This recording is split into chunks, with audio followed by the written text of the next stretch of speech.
Hello मेरे प्यारे दोस्तों, कैसे हैं आप सभी। स्वागत है आप सभी का आपके गुरु चैनल एसपीजा चैनल पे। और आज हम लोग सीखने वाले हैं मेरे प्यारे दोस्तों चैप्टर 8.2 के क्वेश्चन नंबर 1 से। और ये मेरा पार्ट 4 होगा। मैंने आप लोग को पार्ट 3 बहुत ही अच्छी तरीके से बता दिया हूँ, सिखा दिया हूँ, समझा दिया हूँ। अगर आप लोग नहीं देखे हैं तो जाइए, वीडियो के डिस्क्रिप्शन में सारे का लिंक है, आप लोग देख लीजिए और अपने कंसेप्ट को क्लियर कर लीजिए, जिसमें कि हमने बहुत चीज़ों को सीख लेते और समझ लेते। बाबू इसको देखिए, यहाँ पे कहाँ से प्रकाश आ रहा है, इसको बंद कीजिए। ठीक है, तो यहाँ तक हमने सीख लिया था। ठीक है, तो आप चलिए हम लोग क्वेश्चन नंबर इसमें 1 से समझते हैं और सीखने का प्रयास करते हैं। तो क्वेश्चन नंबर 1 से आप लोगों के 1 के जितने भी प्रश्न होंगे वो सारे स्क्रीन बोर्ड पे चले जाएंगे, आप लोग समझ लीजिएगा। क्वेश्चन नंबर 1 आप लोग पढ़ सकते हैं। ठीक है, 1 सेकेंड आप लोग वेट कीजिए, मैं इस प्रकाश को बंद कर देता हूँ, कहाँ से आ रहा है। तो क्वेश्चन नंबर 1 आपके स्क्रीन बोर्ड पे चला गए होंगे, आप लोग पढ़ लीजिए, उसको समझने का प्रयास कीजिए। क्वेश्चन देखिए, हम पढ़ते चलेंगे, आपको समझाते चलेंगे मेरे प्यारे दोस्तों। ठीक है, क्वेश्चन नंबर 1 में कहा गया है जो निम्नलिखित प्रश्नों के उत्तर दे। ये शॉर्ट यानी कि ये अति लघु उत्तर ये प्रश्न है मेरे प्यारे दोस्तों। ठीक है, इसमें कहा गया है 1 नंबर में, यदि कोई तिर्यक रेखा दो समांतर रेखाओं को इस प्रकार काटे कि एक ही पार्श्व के अंतः कोण में 2:7 का अनुपात हो तो बड़े कोण का मान अंश में क्या होगा। देखिए, बड़े कोण का मान अंश में क्या होगा वो हम बताते हैं आप लोग को। देखिए, ये एक समांतर रेखा, 2 समांतर रेखा है मेरे प्यारे दोस्तों, इसको एक तिर्यक छेदी रेखा काट रही है। तो इसके अंतः कोण जो होंगे ये इस प्रकार से कहा गया, ये 2 है तो ये 7 है। तो इसके बड़े अंश का माप पूछा गया, जो इसके बड़े अंश के कोण का माप क्या होगा। तो आप सभी को पता होगा मेरे प्यारे दोस्तों, ये दोनों कोण का जो योग होता है वो 180 डिग्री होता है। तो मान लीजिए इसको हम अगर x मान लीजिए, कोण 2x और ये अनुपातिक कोण 2x और ये 7x है, तो यानी कि 2x + 7x इक्वल टू क्या हो जाएगा, 180 डिग्री हो जाएगा। तो इसको जोड़िएगा तो ये 9x इक्वल टू क्या हो जाएगा, 180 डिग्री। यहाँ से 9 से काट दीजिएगा, 9 दूना 18, यानी x बराबर क्या आ जाएगा, 20 डिग्री। तो हमें पूछा गया है ये बड़ा x, तो यानी कि 7x, तो 7 बराबर 7 गुना x का मान रखेंगे 20 डिग्री, यानी 140 डिग्री। हमसे क्या पूछा गया है, तो बड़े कोण का मान अंश में क्या होगा, 140 डिग्री। 1 का 1 नंबर में क्या हो जाएगा, 140 डिग्री। आई होप आप सभी को समझ में आ गया होगा। अब हम लोग दूसरे नंबर को पढ़ने वाले मेरी प्यारे। तो दूसरे में कहा गया, यदि 2 समांतर रेखाओं को यदि एक तिर्यक छेदी रेखा प्रतिच्छेद करे तो एकांतर कोणों में कौन सा संबंध होगा। एकांतर कोण क्या होते हैं, तो बराबर होते हैं मेरे प्यारे दोस्तों। ये सारे को मैंने प्रूव भी करके बताया हूँ। ये देखिए, अगर मान लीजिए इसी में हम समझाते हैं, ये कोण, इस कोण का एकांतर कोण ये होगा। ये कोण जितना अगर मान लीजिए 50 डिग्री है तो ये भी 85 डिग्री होगा। अगर ये मान लीजिए 130 डिग्री है तो ये भी क्या होगा, 130 डिग्री होगा। तो एकांतर कोण के युग्म क्या होते हैं, बराबर होते हैं। वही हमसे पूछा गया है। अब तीसरे नंबर में समझते हैं। तीसरे नंबर में कहा गया है, यदि 2 सरल रेखाओं में प्रत्येक किसी तीसरी सरल रेखा के समांतर हो तो उनके बीच आपस में कौन सा संबंध होगा। देखिए, 2 सरल रेखा है, अभी आपको समझाते हैं। यहाँ से देखिए, 2 सरल रेखा है, यहाँ पे ये है एक और ये है, और ये एक तीसरी सरल रेखा के समांतर है। मान लीजिए यहाँ से ये ए बी सी और डी, ये पी और क्यू है। ये ए बी जो है मेरे प्यारे, तो ये पी क्यू के समांतर है, और सी डी भी पी क्यू के समांतर है। तो कहा गया है जो ये, तो उनके बीच में आपस में कौन सा संबंध होगा। तो मेरे प्यारे दोस्तों, जब ए बी समांतर हो पी क्यू के, सी डी समांतर ही पी क्यू हो, तो ये दोनों भी आपस में समांतर होते हैं। उसके बीच में कैसा समांतर संबंध होंगे, तो ये दोनों भी, वे दोनों समांतर होंगे, वे दोनों समांतर होंगे मेरे प्यारे दोस्तों। ठीक है, 1 सेकेंड आप लोग वेट कर लीजिए,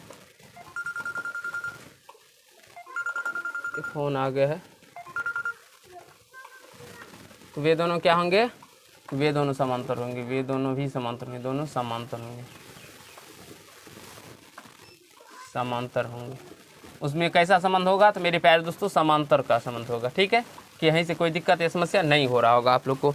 4 नंबर में कहा गया है, किसी रेखाखंड पर खींचे गए सभी लंब आपस में कितने अंश के कोण पर झुके होते हैं। मेरे प्यारे दोस्तों, ये एक रेखाखंड है, अगर मान लीजिए, और पूछा गया है उस पर खींचे गए लंब है। अगर मान लीजिए ये एक लंब है, तो ये ऊपर भी खींचा जाएगा, नीचे भी खींचा जा सकता है। तो ये कितने अंश पे झुके होते हैं, तो ये 180 डिग्री या 0 डिग्री आप लोग कह सकते हैं। तो 0 डिग्री या 180 डिग्री के अंश पे झुके होते हैं। आशा है आप सभी को समझ में आता होगा, कहीं से कोई दिक्कत समस्या नहीं होता होगा। ठीक है, अब 5 नंबर को हम लोग समझते हैं। 5 नंबर में क्या कहा गया है, 5 नंबर में कहा गया, यदि एल कोई रेखा है और पी कोई ऐसा बिंदु हो, एल कोई रेखा है और पी ऐसा बिंदु हो, यहाँ से फ़ोन उठाइए, बात कीजिए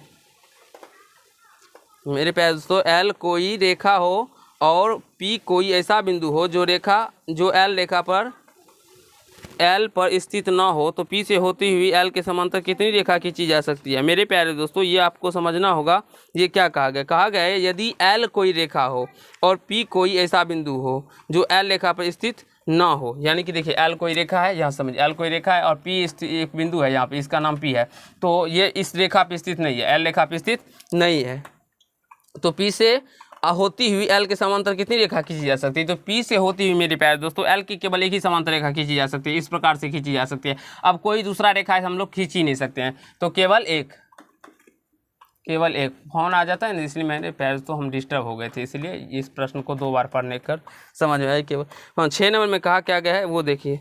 6 नंबर में कहा गया है, यहाँ देखिए 6 नंबर में कहा गया है यदि कोई तिर्यक रेखा 2 रेखाओं को प्रतिच्छेद करे तो उन दोनों रेखाओं के समांतर होने की किन्हीं 2 शर्तों के लिखें। क्या होंगे? तो संगत कोण बराबर होंगे, संगत कोण बराबर होंगे, संगत कोण बराबर होंगे। अगर संगत कोण बराबर है होंगे तो भी वो क्या होंगे? रेखा समांतर होंगे। या एकांतर कोण बराबर होंगे, एकांतर कोण बराबर होंगे तो भी वो रेखा क्या होंगे मेरे प्यारे दोस्तों? बराबर होंगे, तो भी वो क्या होंगे? रेखा समांतर होंगे। ठीक है, तो यही हमसे कहा गया था। 6 नंबर समझ में आ गया होगा। 7 नंबर हम लोग समझने वाले हैं। तो 7 नंबर क्या कहा गया है? 7 में कहा गया यदि कोई तिर्यक रेखा 2 रेखा एल और एम को इस प्रकार काटे कि संगत कोण समान हो तो रेखाएं एल और एम में क्या संबंध है? तो ये दोनों एल और एम क्या होगा मेरे प्यारे दोस्तों? समांतर होगा। अभी हमने समांतर होने के क्या समझ लेंगे? संगत कोण बराबर है ना, समांतर होंगे। ठीक है, ये मैंने अभी आप लोग को बताया है।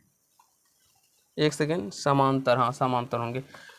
अब यहाँ से 8 नंबर प्रश्न को समझने वाले हैं। 8 नंबर में क्या कहा गया उसको देख लीजिए। 8 में कहा गया यदि किन्हीं 2 कोणों की भुजाएं समांतर हो तो उन दोनों कोणों के बीच क्या संबंध होगा?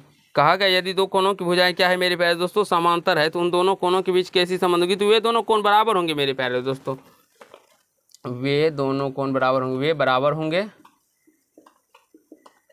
बराबर होंगे या समपूरक होंगे, या संपूरक होंगे। मेरे प्यारे दोस्तों आप लोग समझने का प्रयास कीजिए। कहा गया है, एक सेकेंड हम आपको बताते हैं।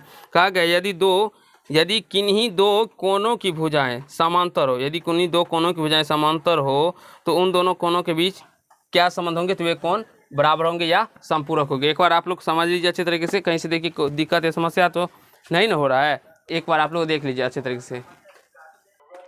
आई होप मेरे प्यारे दोस्तों आप सभी को समझ में आ गया होगा क्वेश्चन नंबर 1 के 8 नंबर तक। अब हम लोग क्वेश्चन नंबर 2 के 3 प्रश्न है उसको भी समझने वाले हैं। तो क्वेश्चन नंबर 2 में कहा गया है क्या वो समझ लीजिए। 2 के 1 में कहा गया 2 के सारे तीनों प्रश्न आपके दिखाई पड़ रहे होंगे। कहा गया किसी रेखाखंड पर खींचे गए सभी लंब आपस में क्या होते हैं मेरे प्यारे दोस्तों? आपस में समांतर होते हैं। ये हमें लिखना है यहाँ पे। 2 के यहाँ पे छोड़ दीजिए, यहाँ पे बताते हैं। क्वेश्चन नंबर 2 के 1 नंबर क्या हो जाएंगे? समांतर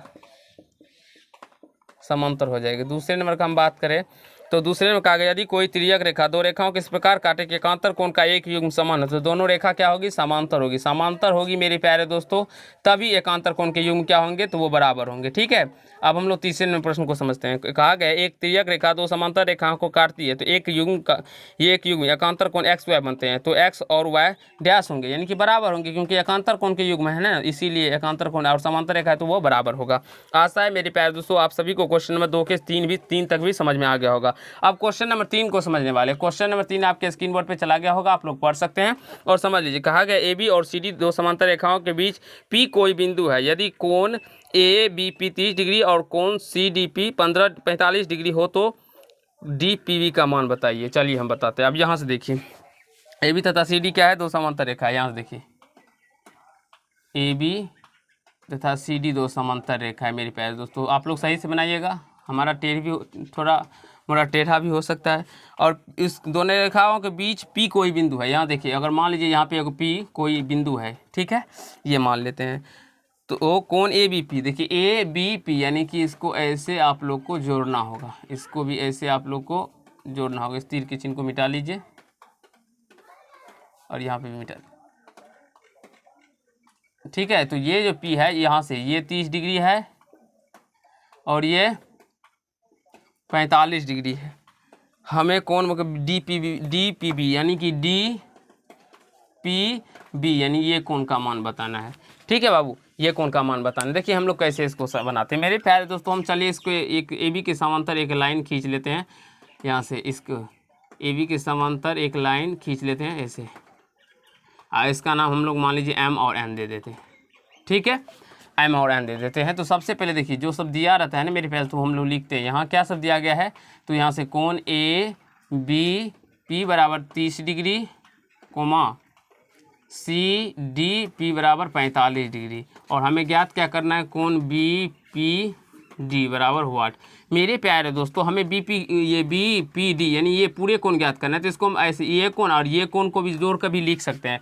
तो चलिए हम लोग देखिए कैसे निकालते हैं। लिखेंगे रचना इसमें क्या किए हैं, रचना क्या है, बिंदु पी से होते हुए हम लोग चाहे तो मेरे प्यारे दोस्तों इसका आंसर डायरेक्टली बता सकते हैं। जिस दोनों को जोड़ के आप लोग को जो होगा वही इसका आंसर होगा। लेकिन आपको बनाना कैसे है, अगर मान लीजिए पूछा जाए तो अगर 2-3 नंबर के प्रश्न हो तो ये इसको कैसे बनाना है वो समझ लिया, या ऑब्जेक्टिव में पूछा जाए तो डायरेक्टली इस दोनों कोण को ऐड कर लीजिएगा 30 डिग्री या 45 डिग्री। कैसे होता है, ये समांतर है तो ये 45 है तो ये भी 45, और ये 30 है तो ये भी 30 एकांतर कोण से, तो 30-45 को ऐड कर लीजिएगा, ये 75 डिग्री यानी 75 डिग्री निकल के आ जाएगा। देखिए बनाते कैसे, बिंदु पी से होते हुए ए बी के समांतर एम एन रेखा खींचा मेरे प्यारे दोस्तों। अब देखिए एम एन रेखा खींचा हमने, ठीक है। अब देखिए चूंकि ए बी समांतर क्या है, एम एन है, तथा अगर हम लोग बात करें तो ये बी पी एक तिर्यक रेखा है, तथा बी पी एक तिर्यक रेखा, एक क्या है, तिर्यक रेखा है। तो जब बीपी एक तिर्यक रेखा होंगे मेरे प्यारे दोस्तों, तो यहाँ से लिख सकते हैं इसके एकांतर कोण बराबर होंगे, यानी ये कोण बराबर होंगे। तो यहाँ से कोण ए बी पी बराबर कोण बी पी एन कैसे होंगे, एकांतर कोण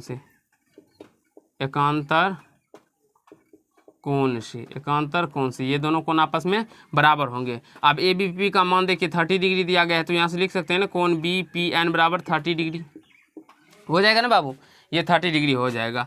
और फिर लिखते हैं चूँकि ए बी समांतर सी डी एवं